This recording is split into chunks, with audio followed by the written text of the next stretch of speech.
So saizi somebody convinced me that it's not William Ruto who has killed that guy, because watu wote wenye walikuwa wana question IEBC during that time, you saw this guy called General Gola is one of the guys mwenye anasemekana like alikuwa involved. Welcome to Frontliner YouTube channel, and if you are watching for the first time, please kindly take a second of your time and subscribe to our YouTube channel. Then don't forget to turn on notification bell for more updates daily. Now, my fellow Kenyans, as we speak right now, Nairobi County City is very unsafe to live in, especially when you are involved into political activities in this country, and also when you are against the government of the day of President William Samoei. If you normally oppose the government of the day, just understand that your life is not safe. It started with Kasipul Member of Parliament such as Ongondo Were, who was among the leaders in the Republic of Kenya that refused to defend William Samoei's presidency under broad-based government.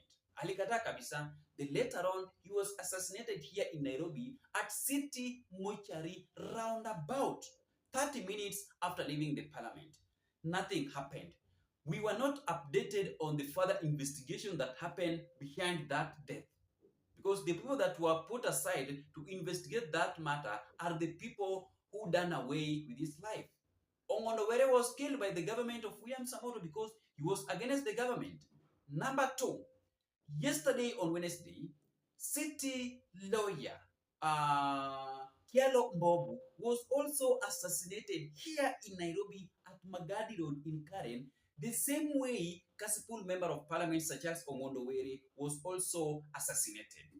And as we speak right now, some of the sources of information in the Republic of Kenya have break some of the cases that led to the death of the late city lawyer K1LLED, and those are the cases that we want to discuss with you on this particular video so that you can understand what is happening in the Republic of Kenya. But before we proceed with this analysis, I want you to watch eyewitness telling the people of Kenyans what happened yesterday after that dirty accident.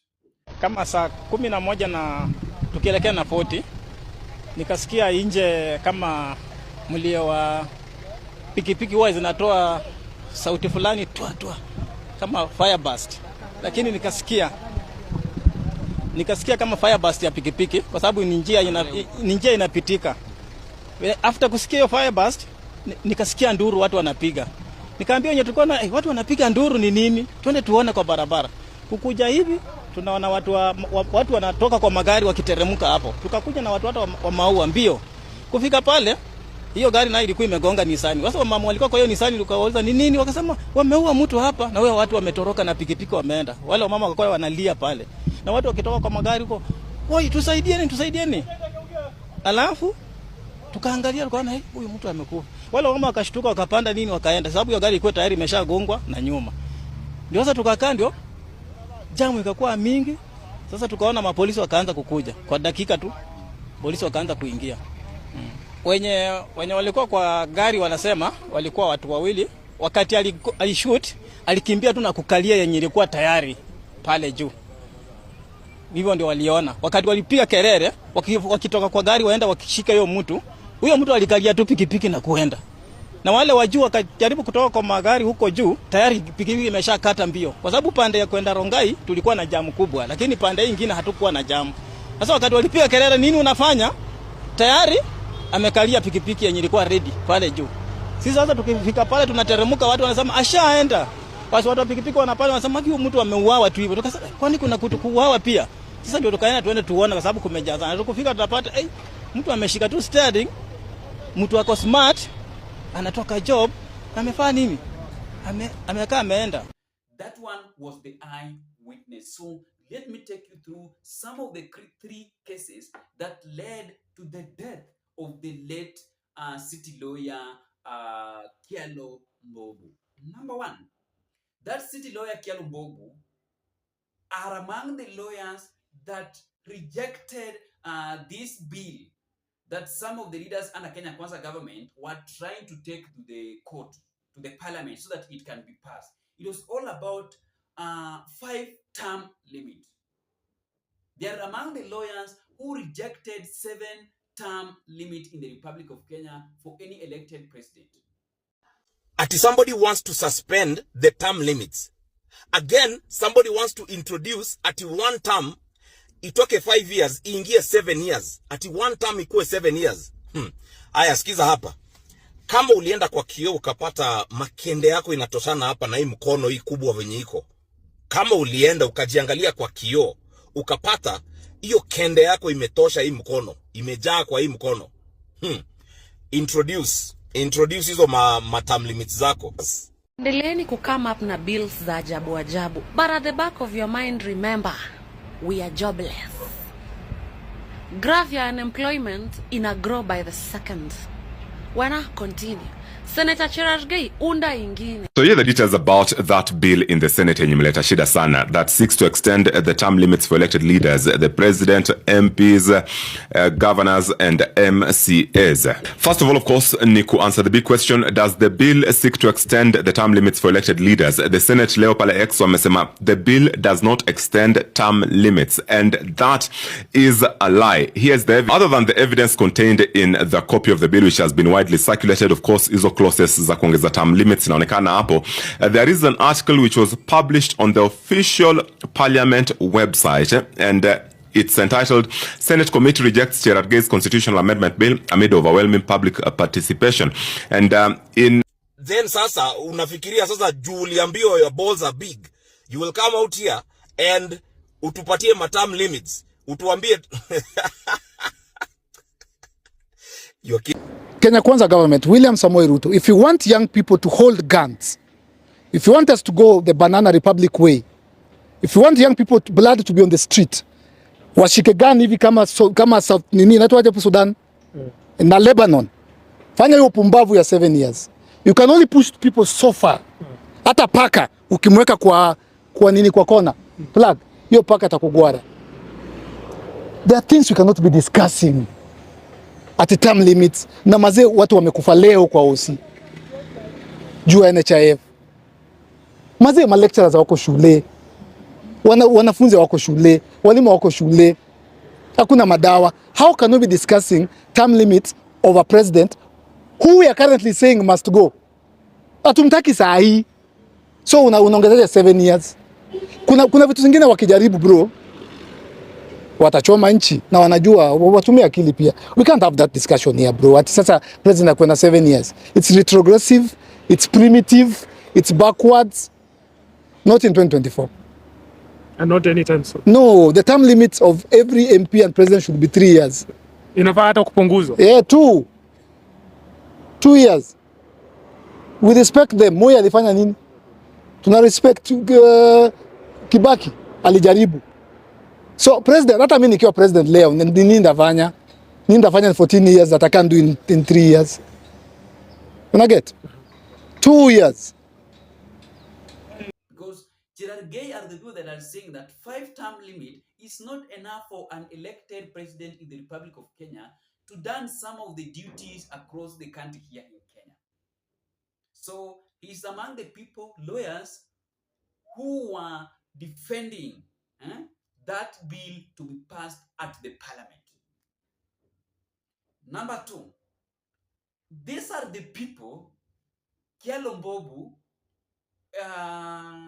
Raphael Tuju, Kismos Wako, those are the people who visited the late former chairman of IEBC, Wafula Chebukati, in his office before he announced the result of 2022 last general election. They are the people who are against William Samoei Ruto to be announced as the president of the Republic of Kenya. Now, some new and massive revelations are coming out about this lawyer who was killed today. Do you remember the late Chebukati once said, that is after elections of 2022, Chebukati said that there were 3 people who were sent by the government then. They were sent by Uhuru's government to go and interfere the elections in favor of Azimio's candidate, Raila Odinga. They wanted the elections to be shifted in the favor of Raila Odinga. Those 3 people were 1, Amos Wako, 2, Raphael Tuju, And 3 was this guy called Kialo, this lawyer Kialo Mbobu. Now, you know, he has been gunned down by people in a motorcycle. And the questions are really, really tough because nobody is safe now. So the DCI should get into the bottom of this very fast and solve this situation.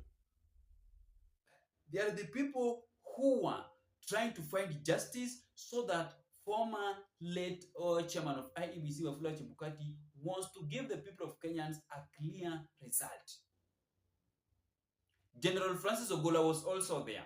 So right now, those people are being silenced to death slowly by slowly. It started with the late General Francis Ogola, who died on a chopper crash. Hapo ndio ilianza. Later on, kuna wenye waliuawa hapo, wenye walijaribu kucheza na uongozi wa William Samoei Ruto. Kuna wenye waliuawa hapo. Then later on, Wafula Chebukati followed. Then later on, after Ogola, it was Wafula Chebukati. Then yesterday, it was Kialo Mbobu. So these people are being silenced one by one. And the person that is remaining under that crew is none other than Raphael Tuju. Tuju is now unsafe. He is the next. Ruto is now finishing these people one by one. Ule lawyer mwenye alisemekana, actually he was the head of the political parties tribunal. Yeah, he was a former head of the political parties tribunal. Na yeye is among the guys wenye walienda kwa IEBC offices kuuliza Chebukati, what are you doing with the elections? Like, hii ni mambo gani yenye unafanya? So in the heads up the 2022 elections, that guy was a very active lawyer who was fighting for justice and was fighting for equity and transparency in the IEBC.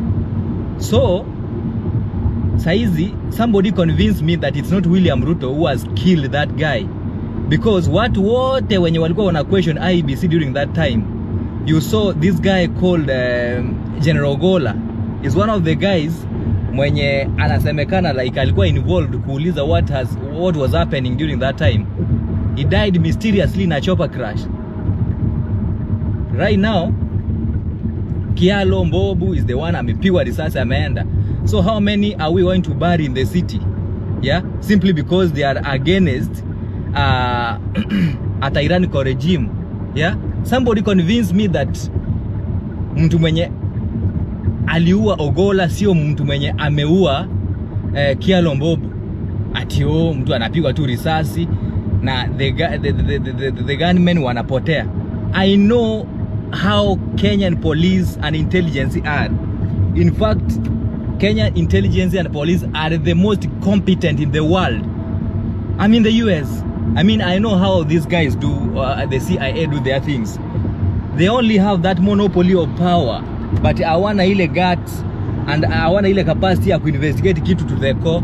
Ni ile tu wanaogopewa bure because they belong to a country that is actually a first world country and a superior in the world.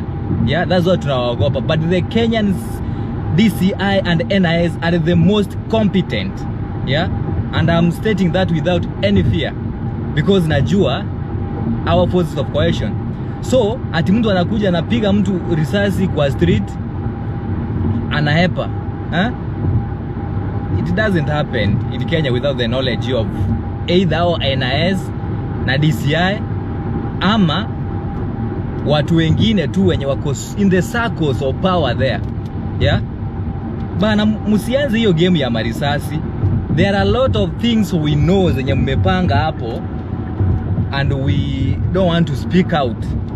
Yeah, simply because we don't want the citizens of Kenya to live in fear. But mkianza hii game ya marisasi, yeah, amwezi toboa.